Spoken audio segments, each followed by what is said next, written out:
剑士的破空声不断响起，即便这些所谓的精英武士在不断寻找躲避的掩体，可那闪着乌光的长剑还是能精准无比地贯穿他们的身体。井上大行和大谷亮介对视了一眼，同时问道：怎么办？这群武士还剩下6个人，此刻已经陷入了无穷的惶恐之中了。敌人连面都没露，便直接远程将他们击溃。如果继续向前，最终会落到什么样的下场？答案已经是很显然的了。而在寺庙正门那边，枪声还在不断的响起。井上大行估算了一下，沉声说道：起码已经开了20枪了，该死，这个狙击手到底带了多少发子弹？然而他的这句话尚未说完，锐利的破空声再度响起来。井上大行的瞳孔骤然凝缩，危险感觉在心中瞬间爆发，反手已经把长刀挥了出去。吭！一道金铁交鸣之声震颤着所有武士的耳膜。井上大行的刀锋擦到了这支长剑，但也只是擦到而已。这长剑的目标本来是对准他的眉心，这一下稍微偏移了方向，射进了他的眼睛里。这剑矢之上所附着的力道简直大到了让人觉得惊恐的地步。井上大行的坚硬头骨完全无法起到半点拦截作用，剑矢从他的眼睛里钻进去，又从后脑勺钻了出来，贯穿。井上大行是这里武力值最高的，居然被一箭射死，这让剩余5个武士的心已经彻底被恐慌所占据。他们哪里还有半点战意？这些年来，领风组高层一直在倾尽资源打造武士部，意图让这些人从黑帮打手转型成正规军。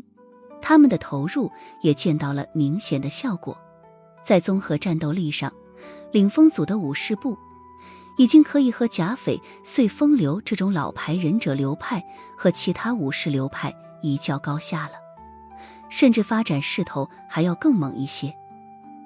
这一次，领风组花了很大力气，让上百名精锐武士潜入华夏，分批到灵州来秘密集合，也是想要趁机练练兵，在华夏的国境内亮一亮獠牙，秀一秀肌肉，让华夏的外交部门因此产生些许忌惮。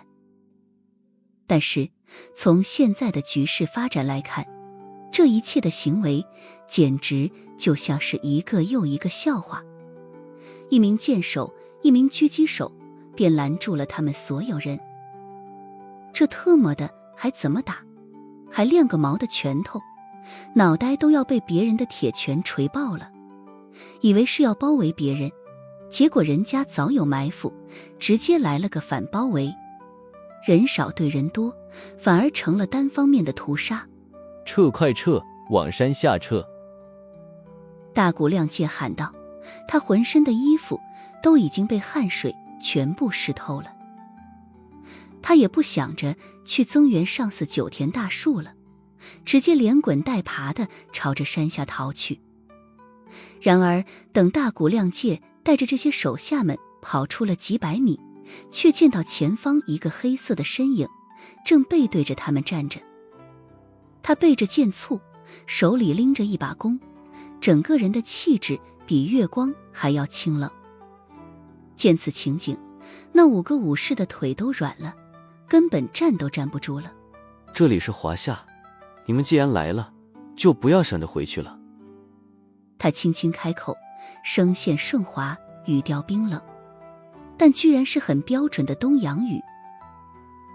大谷亮介看了看4个同伴，咬着牙吼了一声：弄死他！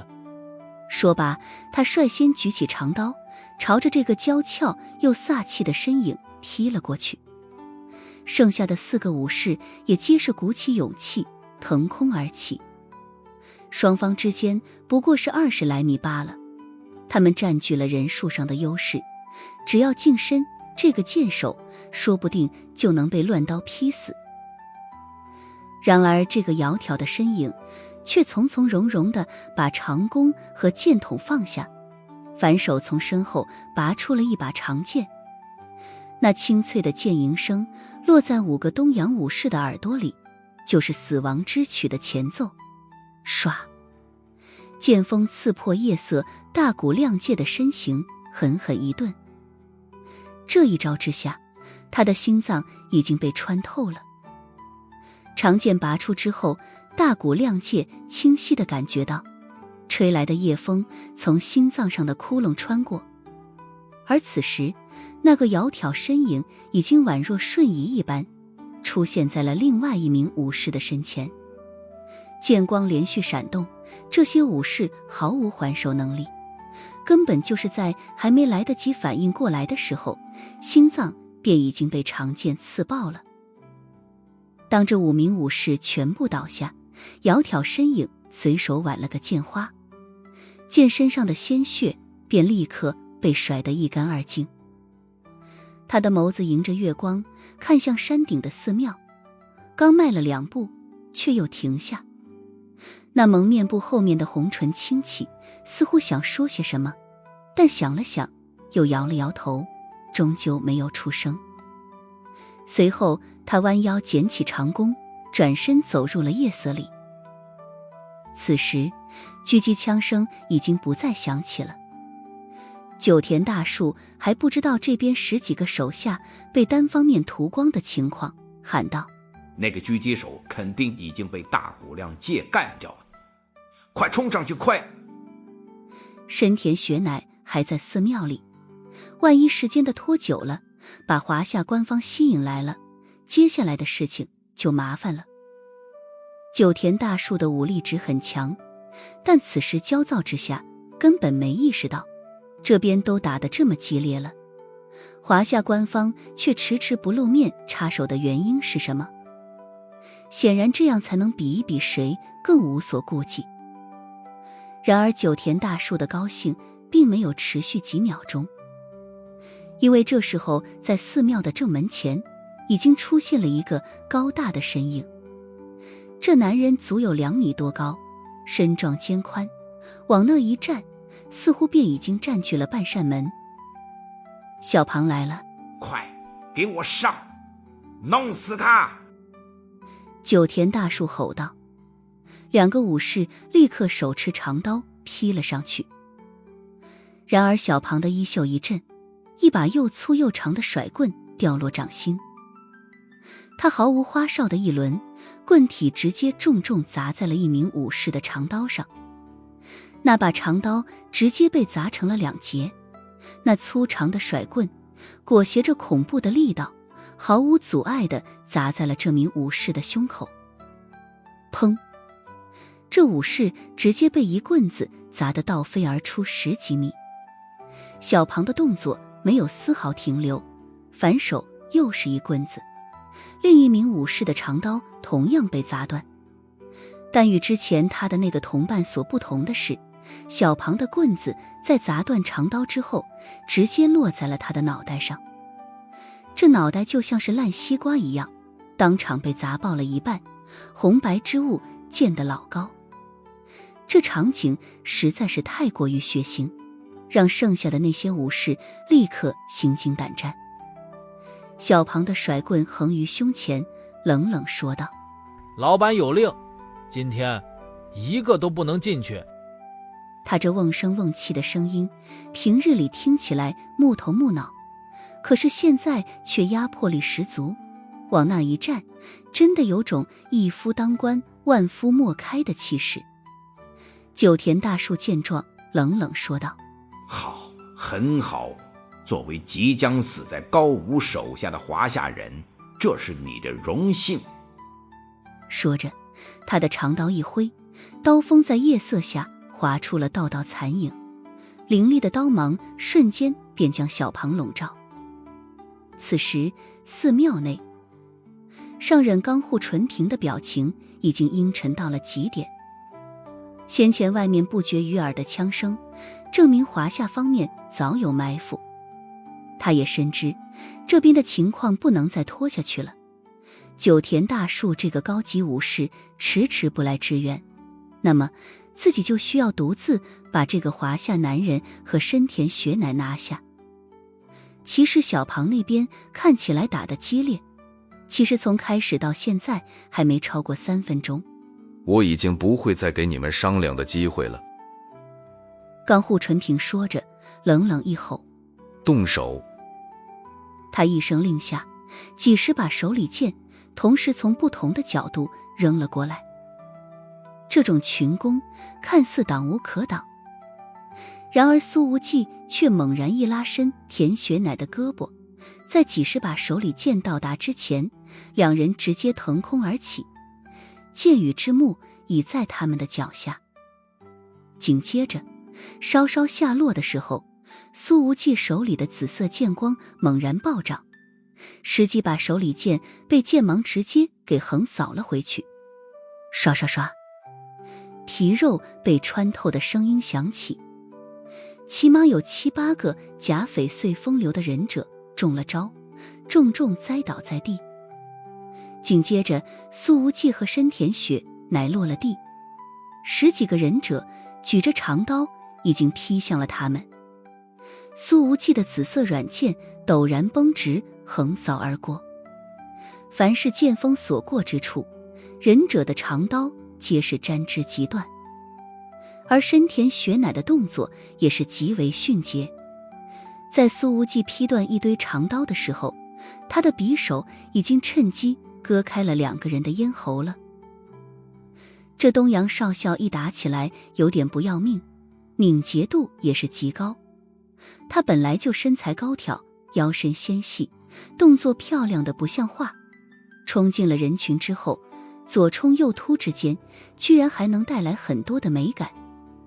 深田雪乃的动作看着漂亮，其实一点都不花哨，反而全是极高效率的杀人技。然而就在深田雪乃连续干掉了7、8个普通忍者之后，心中忽然涌出了强烈的危险感觉。他想都没想，就地一滚，嗖，一道身影如雷霆飓风般从深田雪乃刚刚站立的地方冲过，正是上忍冈户纯平。他的速度实在是太快了，如果不是深田雪乃对危险有着提前预判，这一下不死也要重伤。去死吧！冈户纯平大吼一声，身形高速折返回来，手中的长刀挥出，刀芒旋即暴涨，仿若一道匹练的瀑布，眼看着就要把深田雪乃吞没在内。深田雪乃这辈子都不曾感受过如此凶狠的杀气，在冈户纯平的长刀之下，他似乎有种自己已经被无数刀芒绞成了碎片的错觉。就这样要死了吗？深田雪乃被完全锁定，四肢明显不听使唤。他的实力其实挺强的，但距离上人可太遥远了，此刻根本躲无可躲，避无可避，只能眼睁睁地看着自己被刀芒瀑布冲刷到死。这一刻，深田雪乃不禁觉得自己之前说能拖住上忍1分钟，那简直就像个笑话。然而就在这位东洋少校的眼睛里已经满是刺目刀芒的时候，一道灿烂的紫光陡然在他的眸子亮起。冈户纯平并没有拖大，之前苏无忌那一剑居然划破他的胸口肌肉，这让这位上忍颇为忌惮，所以性子谨慎的他才会特地拖了一下时间，等待九田大树这个高级武士前来支援，甚至还抽空给自己的伤口上了药粉。这种小心翼翼的操作，以往可从未在冈户纯平的身上出现过，谨慎程度简直不像是一个上忍该有的样子。此时这位上忍看到苏无忌正被手下们缠住，深田雪乃也深陷包围之中，正是击杀后者的最好时机。他本以为在自己的刀芒之下，这个上将之女马上就要死透了。只要他一死，迷雾协定也就不可能成功，深田雄武派系将会遭受毁灭式打击。而从此，甲斐穗风流和领风组也将彻底登上东洋的政治舞台。在这短短的一瞬间，冈户纯平的脑海里闪过了许多想法，已经看到了整个穗风流的美好未来。然而就在深田雪乃已经觉得自己无限接近死亡的时候，那一道紫色剑芒骤然亮起，横贯而来，狠狠地劈进了冈户纯平的刀芒瀑布之中。吭，刺耳的金铁交鸣之声响起。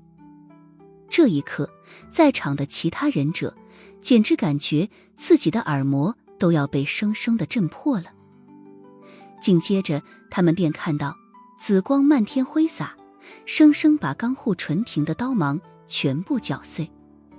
那凌厉又肃杀的气息充斥了整座寺院。深田雪乃的反应也是极快，他只恍惚了不到半秒钟，便就地一滚，手里的匕首划开了一名忍者的膝盖。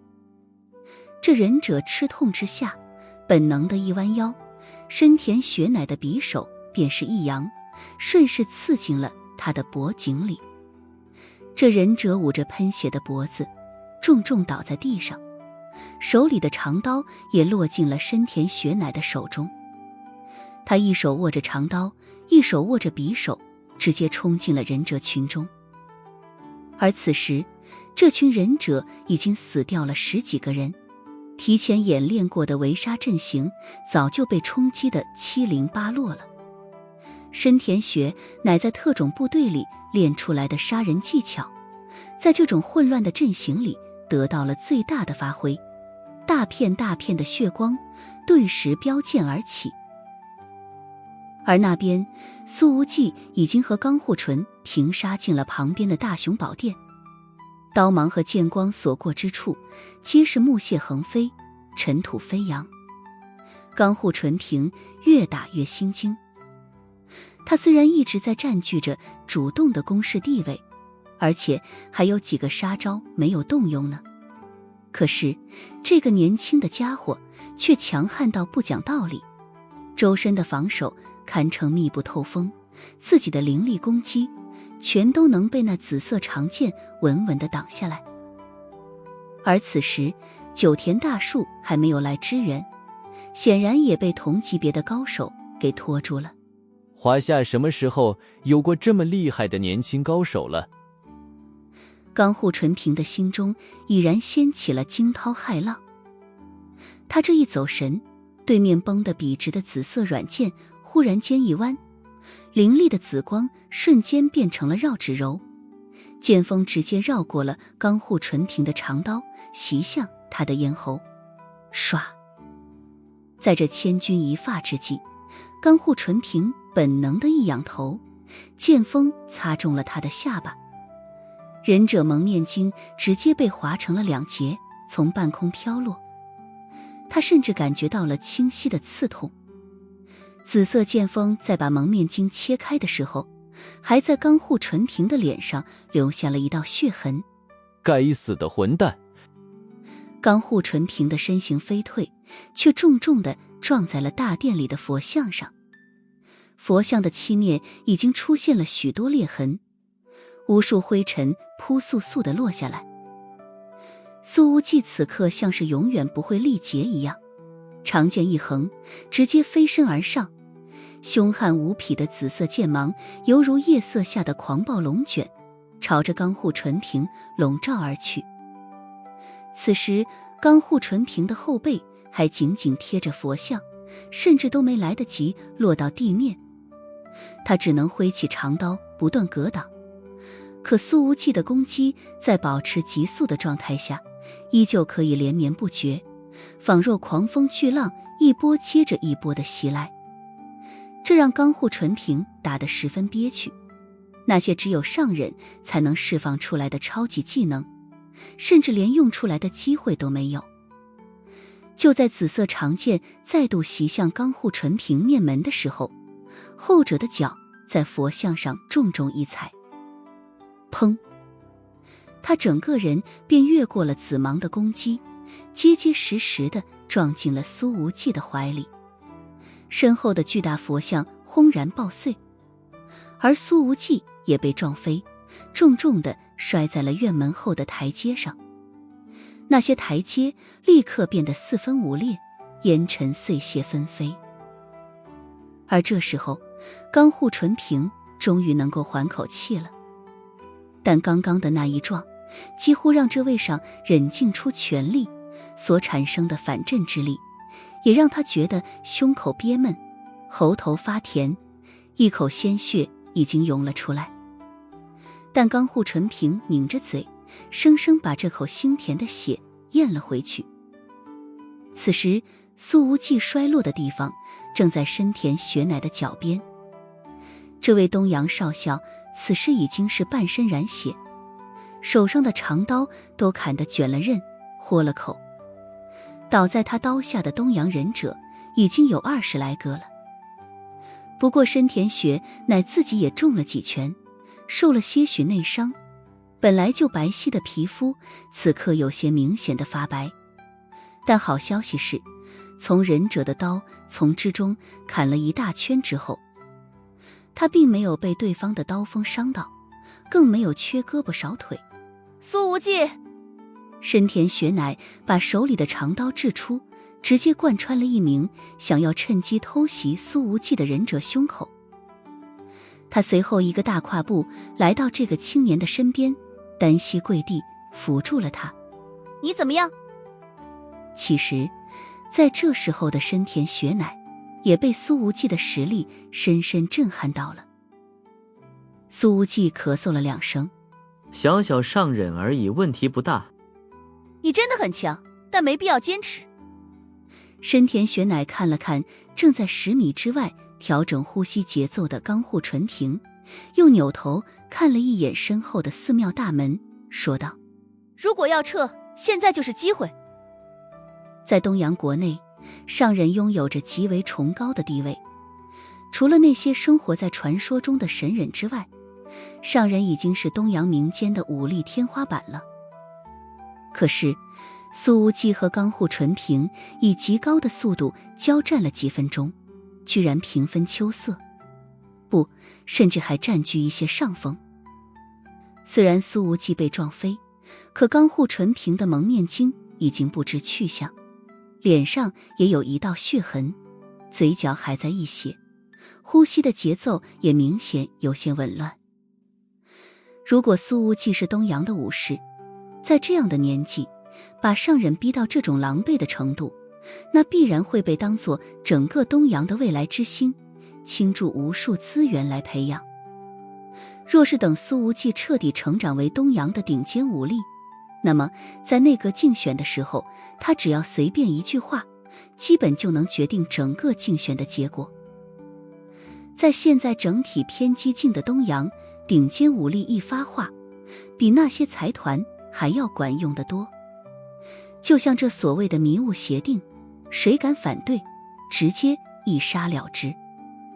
这一刻，深田雪乃甚至产生了一种想要拉着苏无忌入籍东洋的冲动。暂时不能撤，外面说不定还有一个上忍。苏无忌说道。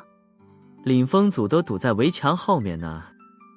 其实苏无忌已经基本判断出来了，外面绝对还有一个不输于上忍的强者，否则的话，小庞不至于到现在还没把对方解决掉。深田雪乃听了，点点头。你说的没错，领风组里也不止一个高武。高级武士和上忍类似，在武士界里也同样有着极为崇高的地位。苏无忌看了看深田雪乃那被溅上了几滴鲜血的俏脸，拍了拍对方扶住自己的手，说道：你这样还挺好看的。此刻深田雪乃的眸光依旧如碎冰般明亮，几缕发丝粘在坚毅和柔美完美结合的侧脸上，让人有些挪不开眼睛。深田雪乃的语气平淡：大敌当前，注意力集中一些。这时候院子里就只剩下了7、8个忍者了，他们犹犹豫豫，明显不敢靠近深田学乃和苏无忌。一群废物。这时候冈户纯平已经调整好了呼吸节奏，看到那么多手下居然都没能拿下深田学乃，忍不住地骂了一句。之前的战斗里，苏无忌的超高频率攻势竟是生生地把他耗出了内伤，而对面这个年轻的怪胎此刻看起来简直就跟没事人一样。苏无忌拍拍屁股站了起来，扭头对深田学乃说道：你还行不行？后者看了看剩下的7、8个忍者，冷冷说道：解决掉他呢不成问题。说话间，他抬起手来，不着痕迹地抹去了嘴角的一缕鲜血。苏无忌看到了这个动作，忽然觉得这姑娘的性子更像是江婉欣和岳冰凌的结合体，飒的要男人命。都给我死！冈户纯平说着，那紧身的忍者服忽然间被劲风鼓动了起来。小心！苏无忌直接把深田学乃一把扯到了身后。冈户纯平的衣袖鼓动之后，双手猛然一挥，刷刷刷刷，数道寒芒从他的袖间爆射而出，漫天皆是。起码30把手里剑转眼就杀到了苏无忌的跟前。在这样的急速攻击之下，苏无忌却并没有闪躲，紫色软剑已经舞成了一片光幕。冈户纯平这一下是真的急了，直接祭出了无差别的攻击，连那7、8个还活着的手下都没放过。扑哧扑哧扑哧，现场响起了一片手里剑穿破皮肉的声响。那剩余的忍者全部中招倒地。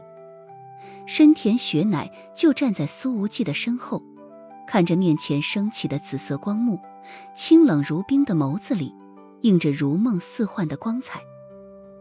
几个呼吸之后，随着一片叮叮当当的落地声响，现场归于沉寂，全部倒下，没有一枚手里剑突破苏无忌的防守。夜空之下，紫色光幕渐渐消散，而在此刻深田学乃的心中，这消散的光幕却凝聚出了一种让他之前从未感受过的安全感。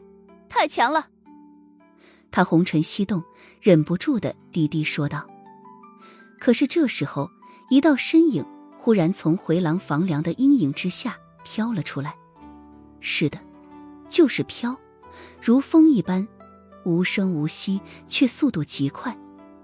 无论是苏无忌，还是深田学乃，亦或是上忍冈户纯平，都完全没有意识到这儿还有另外一人的存在。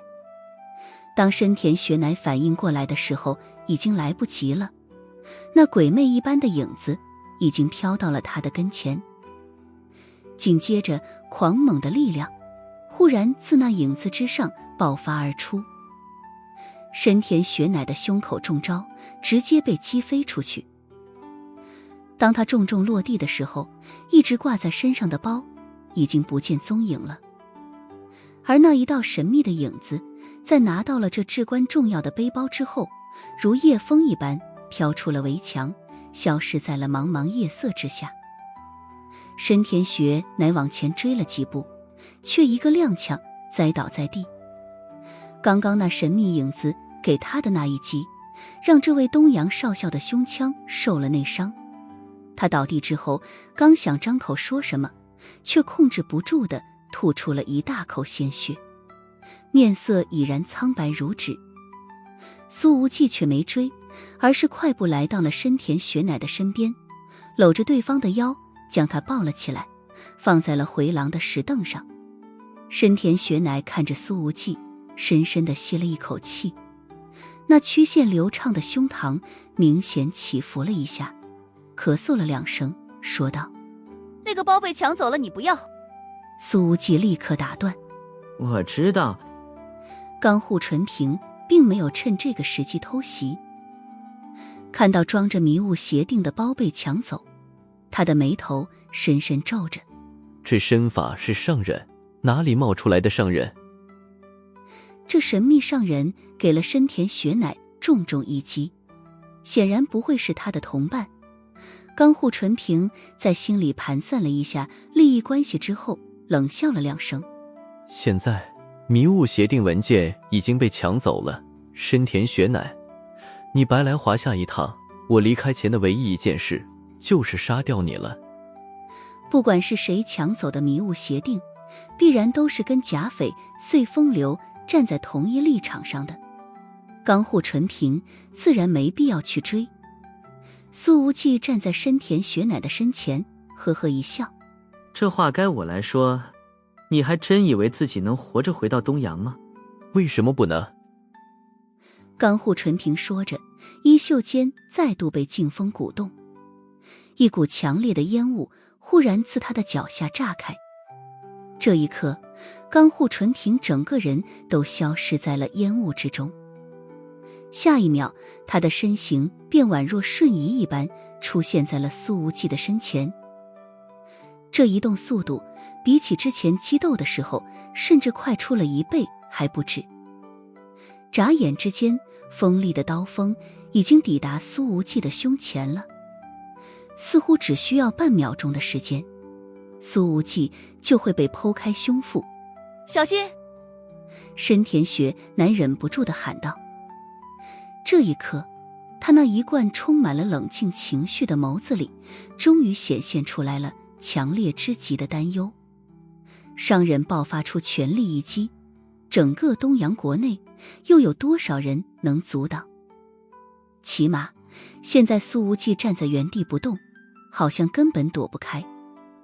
他似乎已经来不及架起紫色软剑，只能本能地抬手格挡。冈户纯平这雷霆万钧的一击狠狠斩在了苏无忌的手腕上。这一刻，前者的眼睛里露出了笑意，他俨然已经看到了苏无忌被砍飞一只手的情景了。然而结果却并未如他所愿。吭，一道更加激烈的金铁交鸣声响了起来，音波朝着四周扩散，似乎有不少树叶都被震了下来。苏无忌的左手还好端端的和手腕连接在一起，而冈户纯平的手却被震得发麻。不，这不可能！冈户纯平太了解自己那一击中究竟蕴含着怎样的力道了，他大吼道：“这怎么可能？难道对方带着金属护腕？”果然，在苏无忌被劈开的衣袖间，露出了一抹金属色。砰！在冈户纯平最为震惊的时候，苏无忌已是狠狠提膝，他的膝盖毫无花哨地撞在了冈户纯平身上最为柔软的位置。啊！这个上忍发出了一声痛吼，身形朝后倒飞而出，灵魂都在战栗。不过他的防御意识也是拉满了，即便在这种剧痛倒飞之时，为了防止苏无忌追击上来，仍旧能够双臂一甩，10几枚飞镖似乎凭空而生，直接朝着苏无忌笼罩而去。紫色剑芒再度亮起，现场又是一片叮叮当当之声。大部分的飞镖都被打飞了，剩下的则是被打向了冈户纯平倒飞的方向。混蛋！冈户纯平落地之后，还没来得及站稳身形，就感受到了胸腹剧痛。有3枚被打回来的飞镖，居然全部嵌进了他的胸腹之间，只在外面露出了个飞镖尖。这伤口可比苏无忌之前用紫色软剑造成的还要深一些，肌肉已经被穿透，内脏都可能受伤了。啊！冈户纯平发出了暴怒的吼声，把沾染了自己鲜血的飞镖全部拔了出来，狠狠摔在了地上。剧痛还在持续不断地从下半身传来，严重地影响了冈户纯平的战斗状态。受了对方那一记膝撞，他知道自己那玩意90%是保不住了，只要一运起力量，就立刻被剧痛打断，这还怎么对付苏无忌？冈户纯平恼火之极，往后退了几步，身形腾起，转身就撤。在撤退的时候，他的脚下还不断有烟雾炸开，每一次炸开烟雾，就能让冈户纯平宛若瞬移一般，逃离的身形可以再度加速。眨眼之间，这个上人就逃到了院墙外面。苏无忌刚要追，便听到深田雪乃说道：别追，这是假翡翠风流最顶级的身法，但却是一把双刃剑，如果连续使用，对他的身体会造成巨大的负荷。冈户纯平逃跑了，深田雪乃伤势不轻，苏无忌确实不能追，万一被调虎离山了，那么这个东洋海上防卫队的少校基本活不成。怎问？苏无忌说道：我帮你演戏。他把深田雪乃横抱而起。谢谢你，辛苦你送我去首都。深田雪乃说着又咳嗽了好几声。苏无忌打开了寺院大门，小庞正站在门前，手里拎着滴血的甩棍，脚下横七竖八的躺了一大片人，有的还在哼哼唧唧的痛哼着，但几乎没有四肢完好的。这些家伙要么是被小庞的加长加粗甩棍砸断了胳膊和腿，要么是被砸扁了胸腔，更有倒霉蛋直接被当场砸爆了脑袋。在弘福寺的大门口，小庞上演了一场淋漓尽致的暴力美学。100多人没有一个越过他冲进寺庙的，不管敌人有多少有多强，小庞都主打一个不打折扣的坚决完成任务。唯一的缺点就是小庞太是心眼了，打完了也不知道进去帮忙，还愣乎乎地站在门口。苏无忌扫了一眼，便很没良心地问道：就这些小鱼小虾最厉害的那个呢？小庞面无表情地说道：被我一棍子打碎了蛋，跑了。深田雪乃听了之后抿了抿嘴唇，没说什么。苏无忌的眉毛一挑：乱讲什么当着美女的面，就不能用文明一点的说法？好的，老板。小庞想了一下书面用语，重新纠正了一下自己的说法，语气很认真：我打爆了他的睾丸。以他这冰冰冷冷的性子，此刻都有点忍俊不禁。小庞看了看深田雪乃嘴角的血痕，又看了看对方那染血的衣服，问道：要不要送老板娘去医院？深田雪乃：什么？小庞别乱说，这个不是老板娘。苏无忌问向怀中的人儿：你的伤势怎么样？可以坚持。深田雪乃看了看抱着自己的青年，眼光微动：但暂时没法和你并肩作战了。苏无忌抱着他沿着台阶一路走下。以后有的是机会一起打架。深田雪乃很想下来对他鞠一躬，但此刻只能说道：辛苦你了。他看到了那些被狙击枪打死的领风组成员，不禁眼光微凛，轻声道：这个东洋黑帮的决心居然大到了这种地步，这次真是给你们添麻烦了。苏无忌笑了笑：这没什么的，林州的相关部门会来处理的。相关部门怪不得，今天晚上著名的云连山连一个游客都没有。深田雪乃的清澈眼底藏着一抹清晰的震撼之意。华夏国内真的有高人在布局？他现在甚至怀疑，这些领风组和假翡翠风流的高手们是被华夏官方故意开了个口子，特地放进来的。联想着自己这一趟华夏之行，几乎处处都在上演着螳螂捕蝉，黄雀在后。苏无忌觉得这次布局坑东洋人的手法，着实有点像某个远在首都的狡猾老阴笔。呵呵，知道有上人来还不提前告诉我，宋副局长，下次别再指望我帮你办事。苏无忌在心中不满地哼哼。这寺庙里的那些僧人，深田雪乃又说道，他们会不会已经死于了钢护纯平之手？苏无忌却摇了摇头，应该没事，顶多是被东洋人给关起来了。他还有句话没说，如果这是宋鹤鸣的手笔，说不定那些被领风组忍者替换掉的僧人都不一定是真的和尚，甚至有可能都是调查局特工扮演的。抱着深田雪乃，苏无忌来到了那台桑塔纳面前，把对方小心地放到了副驾上。这车啊有点颠，你先睡一觉。苏无忌说着，探身给对方系上了安全带。深田雪乃看着从眼前擦过的侧脸，轻轻说道：谢谢。两人谁都没有提那个被神秘上人抢走的包。在20公里之外的郊区山路上，一台车子靠边停了下来，一个蒙面女人正坐在驾驶座上，打了个电话。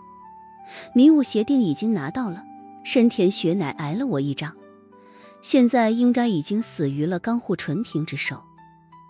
他的身上穿着紧身的忍者服，把那火辣劲爆的曲线凸显得极为明显，很容易让人想起秘密搜查官的一系列电影。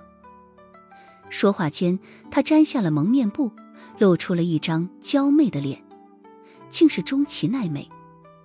在苏无忌和钢护纯平激战的时候，这个所谓的天才忍者一直潜伏在旁边，伺机而动。好，奈美，立刻看一看迷雾协定的内容是什么，我要知道所有胆敢在上面签名的人是谁。电话那边的声音也非常振奋。稍等。中崎奈美说着，把从深田雪乃身上抢来的包拿到了腿上，按了一下金属扣，准备打开。而就在这一刻，他的心中忽然涌出了极为危险的预感来。顾不得再说什么，中崎奈美把包推到副驾位置，他则是穷尽全身的爆发力，从主驾这一侧扑了出去。几乎是在他刚刚飞身离开车子的一瞬间，剧烈的火光便已经爆发出来。爆炸在刹那间发生，中崎奈美跃出的身形被瞬间扩散的火光完全吞没。不过他的身法本来就极强，瞬间冲出了火光范围，摔落在山坡上，一路翻滚而下。只是在翻滚的时候，中崎奈美身上还有着火苗在燃烧呢。滚了几十米，身上的所有火焰都被压灭了，但中崎奈美的紧身忍者服也快要变成破烂的布条了，大片的肌肤暴露在外，她的俏脸都被炸黑了，头发也跟被黄鼠狼糟蹋了一遍的鸡窝一样。在抢过那个包的时候，中崎奈美就觉得这个包的重量有点不太正常，但她也没多想，毕竟深田雪乃拼命护住这个包的情景，被他从头到尾看在眼里。可恶！中崎奈美攥着拳头，重重地捶了一下自己的大腿。她咳嗽了几声，感觉咳出来的气儿都带着炸药的味道。本以为自己是那只埋伏在后的黄雀，肯定可以完美完成任务，可谁能想到深田雪乃居然提前预料到了这一切，在随身的包包里放了炸弹，他怎么敢的？不怕自己万一走了神，随手把包打开吗？中崎奈美很确定，如果不是自己身法极为出众，刚刚肯定已经被炸死了。这事儿换做任何一个上忍来了，都得栽个大跟头。那么原版的迷雾协定文件又会被深田雪乃藏在哪里？难道说还在他的身上？不会是塞在体内了吧？中崎奈美想打个电话向门派高层说一声，可是手机都已经被炸没了，根本无法联系，鞋子还炸掉了一只。现在他这模样，真是比非洲难民营的还要惨一些。站在原地不甘心地思考了一会儿。这位天才忍者看了看云烟湖的方向，便脚步踉跄地朝着山下走去。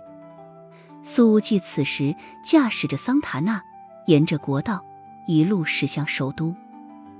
深田雪乃只打了半个小时的盹，便已经被这破车颠醒了过来。他的胸口有些闷，忍不住的想吐血，一直在憋着。那个身法诡异的神秘上忍对他只释放了一招，虽然只是为了抢包，并不致命，可毕竟是来自上忍的攻击，伤害性很大，感觉胸都被打肿了。苏无忌看了看他身上染了很多鲜血的衣服，说道：你稍微忍一忍，钱那可以落脚休息。深田雪乃说道：这都不是我的血，我不需要休息，辛苦你直接开到首都。苏无忌说道：就算没有敌人拦截，以这在国道上的速度，到达首都也得10几个小时之后了。你确定以你现在的状态，在10几个小时之后不会留下什么不可逆的伤势？深田雪乃咬了咬牙，清寒的眸子里一片平静。我是军人，我可以的。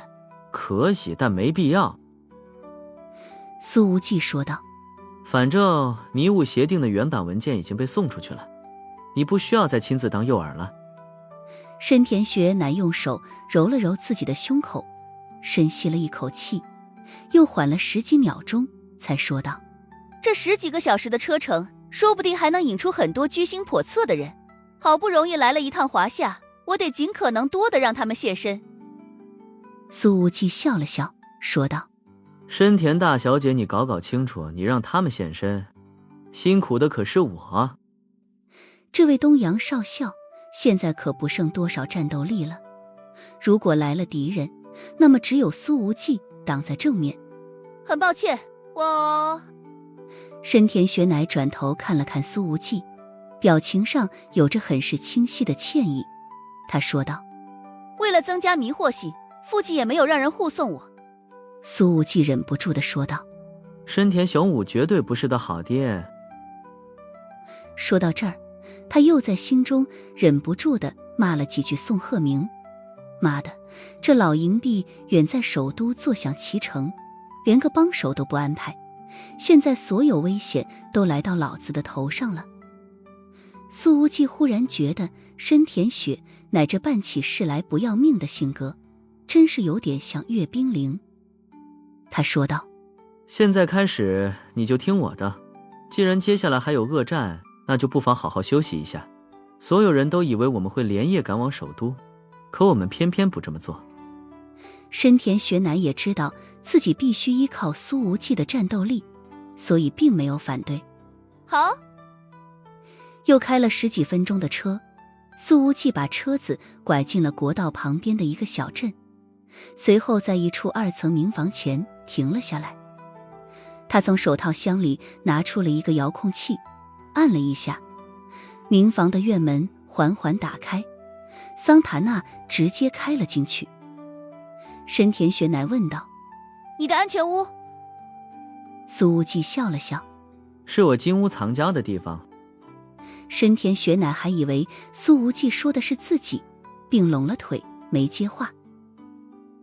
苏无忌下了车，绕到副驾，想要把深田雪乃抱下来。谢谢，我能走的。深田雪乃解开了安全带，自己挪下了车。他忍不住地深吸了2口气，觉得胸口压力骤减，自己的兔兔脑袋被打肿了。这破车的安全带确实太紧了些，刚刚着实把他勒得不轻。下车之后，深田雪乃忍不住地开始打量着院子，看起来就是普通的华夏民房，但是收拾得很干净，绝对是经常有人过来打理。走这边。苏无忌并没有把深田雪乃带进房门，而是进了位于院子南端的厨房。他没有开灯，而是挪开了高大的橱柜。这橱柜下面是有滑轨的，被挪开之后，一扇和墙体颜色一样的隐形门就露了出来。要是白大小姐看到此景，八成得觉得苏无忌跟自己还挺般配，都喜欢在柜子后面搞出一处隐秘空间来。苏无忌扶着深田雪乃进入了这扇门，随后一个向下的楼梯便出现在了他们面前。跟我这陌生人走进去，必不担心。苏无忌笑了一下，扶住了身旁女人的胳膊。深田雪乃却主动抬起手来，在门边的开关上按了一下，后面的门边缓缓关闭。这通道顿时变得一片漆黑，伸手不见五指。你不是陌生人。深田雪乃的眼眸像是夜色下的宝石，轻轻说道。苏无忌的手在墙体上摸了摸，把灯的开关打开，随后扶着身边姑娘向下走去。在这下你休息一天，你就相当于暂时人间蒸发了，让那些还想找你的家伙着急去吧，等他们找累了，咱们再出来揍他们。深田雪乃不禁问道。用华夏语来讲，这战术的名字叫什么？苏无忌的眼睛里释放出了共产主义的光辉，郑重说道。敌进我退，敌疲我打。深田雪乃听明白了，佩服。苏无忌补充了一句，当年就是这么揍你们的。下了2层楼梯，苏无忌又打开了一扇门，温暖又馨香的气息扑面而来，而随着气息一起扑上来的，还有一个柔软的身体。亲爱的，你终于来了。那甜得腻死人的声音响起来。我都等你好久了。正是许家烟。他抱着苏无忌，看了侧脸染血的深田雪乃一眼，嘴唇撅起来，就要往面前男人的脸上硬去。苏无忌别过头去，一把推在了许家烟的胸上，把他推开了半米，说道：这还有人在呢，发骚也不看看场合。然而这家伙嘴上说得很硬气，可推了这么一下，让他差点心神失守。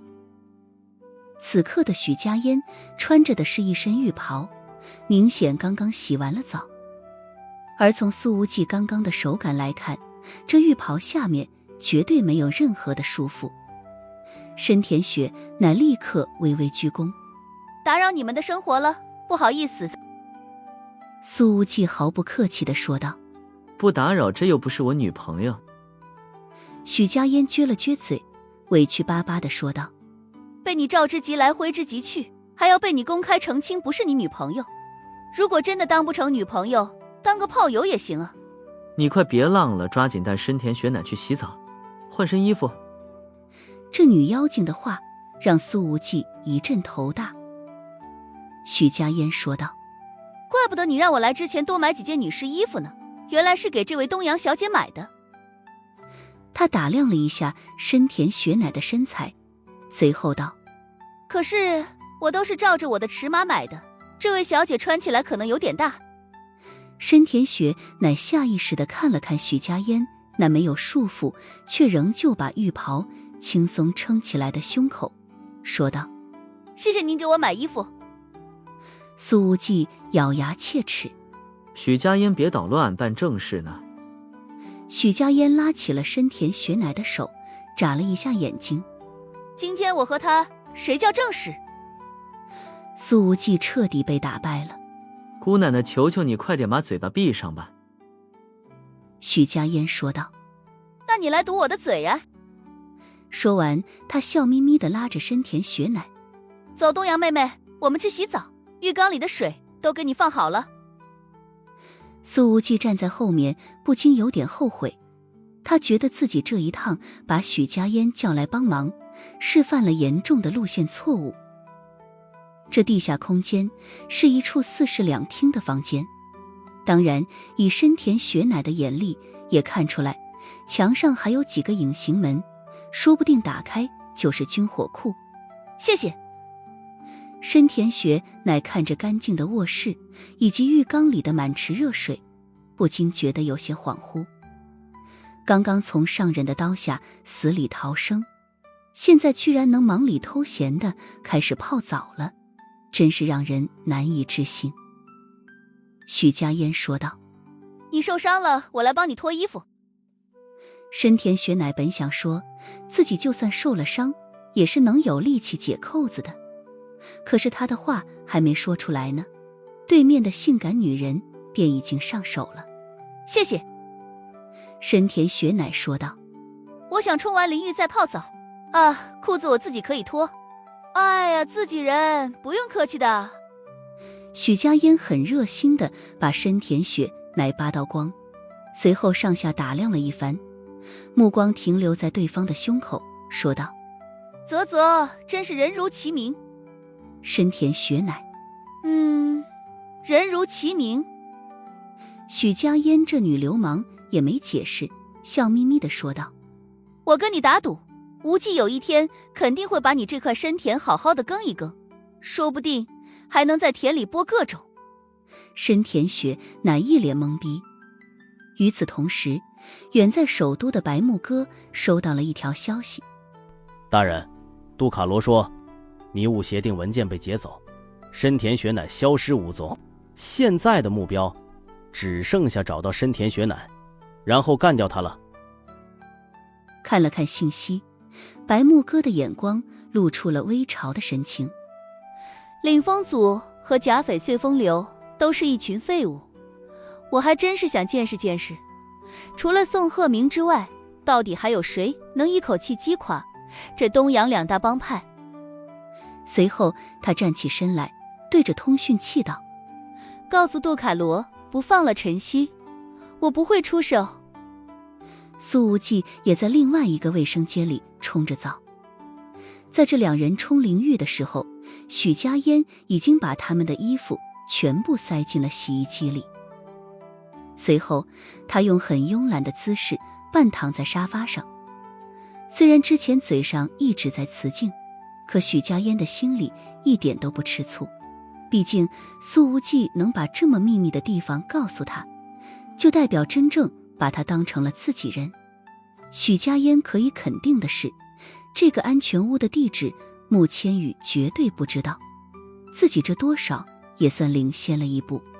也不知道穆大小姐天天在神秘兮兮的忙些什么，再不露面的话，她的风头都要被东洋妹子抢光了。他自言自语。此刻的许大小姐看起来很放松，可她已经把身体状态调整到了最佳。根据银月的情报，杜卡罗也会在这次行动里出手，甚至该组织的亚洲区负责人可能都会亮相。许家烟在养老院里学艺了这么多天，终于到了检验成果的时候了，现在已是战意满满。过了几分钟，苏无忌出来了，他穿着睡衣裤衩，擦着头发上的水，说道：深田雪乃还没洗完？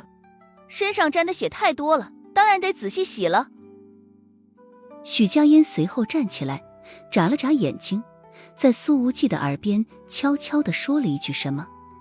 苏无忌咳嗽了一声：关我屁事，我对东洋女人不感兴趣。许家烟跺了跺脚，有点替对方着急。可是她真的够血啊。苏无忌不屑一顾：什么血不血的，不就是白点吗？这样的女人我在酒吧里见得多了。这话多少就有点言不由衷了。许家烟拉了一下他的胳膊：相信我，这个真不一样，超级极品。然而过了好一会儿，浴室里都没有动静了，深田雪乃还没出来。苏无忌一拍许家烟：我快进去看看。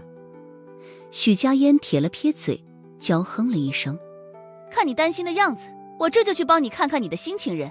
唉，男人都是喜新厌旧的，就从来没见你对我这么紧张过。随后他扭着丰美的屁股朝浴室走去，宽松的浴袍都遮挡不住他的妖娆。苏无忌呵呵冷笑：那你还非要告诉我她雪白雪白的，非要把她往我的怀里推，你不吃醋了？许家烟扭头嫣然一笑：吃醋是吃醋的，但只要你开心，我可以和他一起陪你的。虽然明知道许家烟是在故意调戏自己，可这几句话还是让他有些许的不淡定。然而许家烟此时却喊道：“快来帮忙，深田雪乃晕过去了。”苏无忌立刻冲了过去。这时候，深田雪乃歪着头靠在浴缸里，看起来像是睡着了。但是许家烟晃了他好几下，还在雪山上拍了拍，都没能把他给弄醒。深田雪乃也确实是高估了自己的身体素质，本来独自一人对战数十个忍者，产生的体力消耗就极为巨大，而中崎奈美那一击更是让他伤上加伤。之前还能靠着意志力强撑，可是好不容易洗完了身上的血迹，深田雪乃的体力也近乎透支了。当他跨进浴缸的那一刻，所有的疲惫感都涌上来，便控制不住地昏迷了过去。许家烟也不含糊，直接把深田雪乃架了起来，然后对愣着的苏无忌说道：“快给他擦一擦身上的水。”苏无忌确实被这雪白的身体震撼了一下，那白的程度简直能够和浴缸的颜色一较高下，细腻程度更是完全不输，整个人从上到下就像是一个毫无瑕疵的精致瓷器。听到许家烟这么讲，苏无忌立刻拿起浴巾，在深田雪乃的身上胡乱擦了几下。这也太考验定力了，乱擦的这几下，苏无忌一直是扭着头的，愣是没怎么看。你这笨手笨脚的关键地方都还没擦呢。许家烟把苏无忌的表现尽收眼底，等他把深田雪乃抱上了床，便将浴巾从苏无忌的手里拽过来，把东阳姑娘一些不起眼位置的水花擦得干干净净。一边擦，他还一边扶着雪山现场教学：“教你一个新知识，你看，女人洗完澡后胸下面也有水的，一定得擦干净，不然会起湿疹的。”他一转脸，发现苏无忌已经走出去了。许家烟立刻说道：“你别走呀，快来看，他竟然是一线天！”砰！苏无忌一脑袋撞到了门框上，然后落荒而逃。苏无忌并没有太担心深田雪乃的伤势，他受不了许家烟的调戏之后，便直接回卧室补觉了。只是他过了很久才睡着，满脑子里飘着的全都是什么雪之山、一线天之类的画面。而看起来很不靠谱的许家烟，在这几个小时里却一直待在深田雪乃的身边，每隔半小时就测一测他的体温和脉搏。睡了7个小时，深田雪乃终于醒过来了，那清澈的眸子里明显有了神采。他觉得疲惫感已经消散了一大半，虽然还咳嗽，但胸口的伤处已经不那么疼了。许家烟则是靠在房间里的沙发上，已经睡着了。深田雪乃起身想喝点水，掀开被子却发现自己身上一丝也不挂，他便意识到自己是在浴池里晕倒的，也不知道苏无忌有没有看到自己的身体。听到了动静，许家烟也睁开了眼睛，望着光脚站在地上的美人儿：“你醒了呀？我的天，真白，简直像个雪娃娃。”深田雪乃有点不适应许家烟这女流氓般的眼光，她双手交叠放于身前，正好双手和双臂一起能遮住3个关键位置，抿了抿嘴说道：“麻烦我想喝点水，你坐着我来。”许家烟立刻出去给倒水了，连温度都给对得正好。光着身子喝了一大杯温水，深田雪乃又鞠了一躬：“谢谢。”许家烟已经给深田雪乃找出了贴身衣物，都是新的，洗干净了可以直接穿。你现在的状态好些了吗？随时可以战斗。说着，深田雪乃直接当着许家烟的面扯开已经烘干的贴身衣物，开始抬腿穿进去。毕竟他也是军队里出来的，集体大澡堂见得多了，没那么矫情。只是这姐姐买的衣服布料实在是有点少了，穿上之后正面是镂空的花纹，欲遮还露。不过这其实还好，而后面明显过分了，只有一根带子，和没穿的区别都不太大了。许家燕笑了笑，我是为你考虑，穿这种款式打架的时候比较方便抬腿踢人。深田雪乃转过身，背对着许家燕，正在扣后背的钩子呢。就在这时候，卧室的房门忽然打开，苏无忌开门进来，眼睛落在深田雪乃的背影上，然后扭头就出去了。穿好了就出来吃点东西。苏无忌咳嗽了2声，隔着门说道。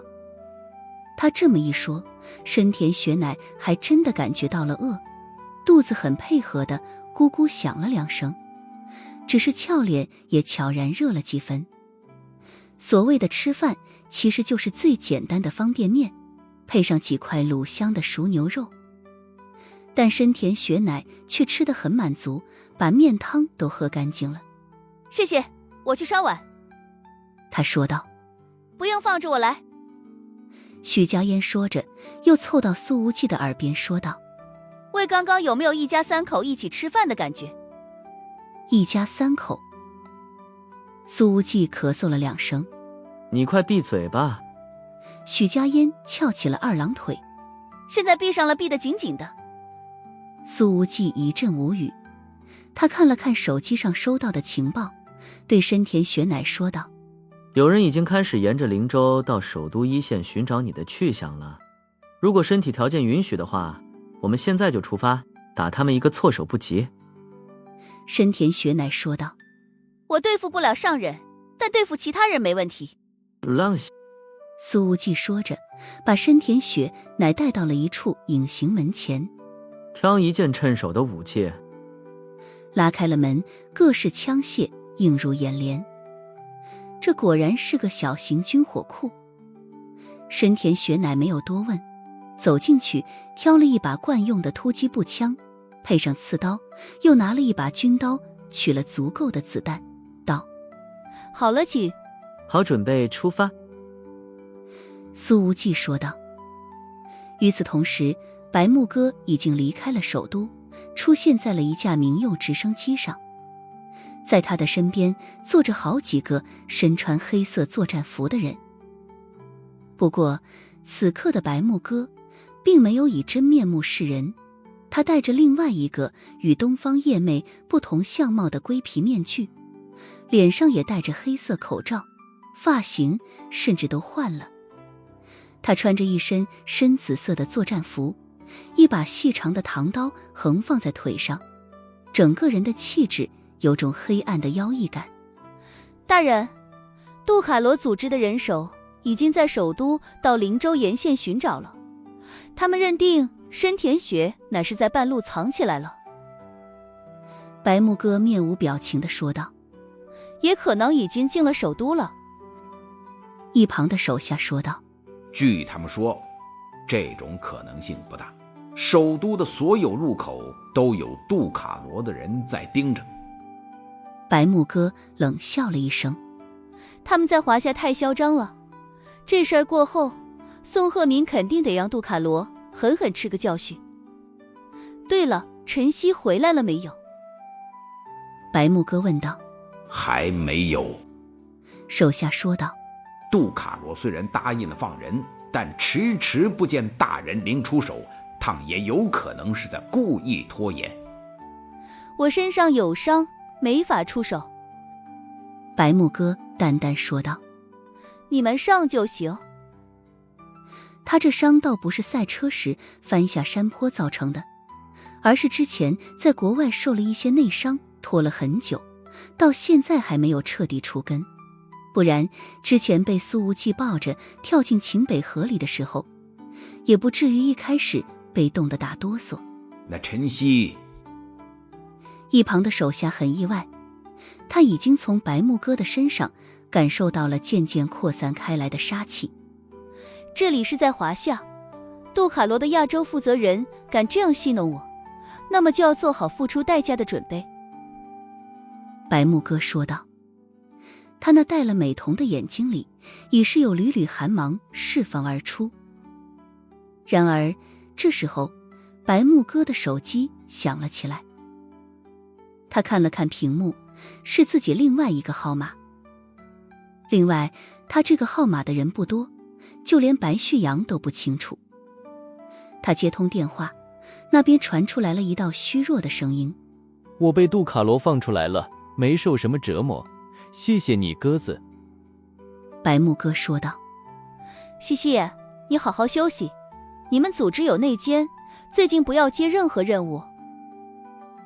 挂断电话，他看了看放在膝盖上的唐刀，声音清淡至极：去灵州还杜卡罗的人情。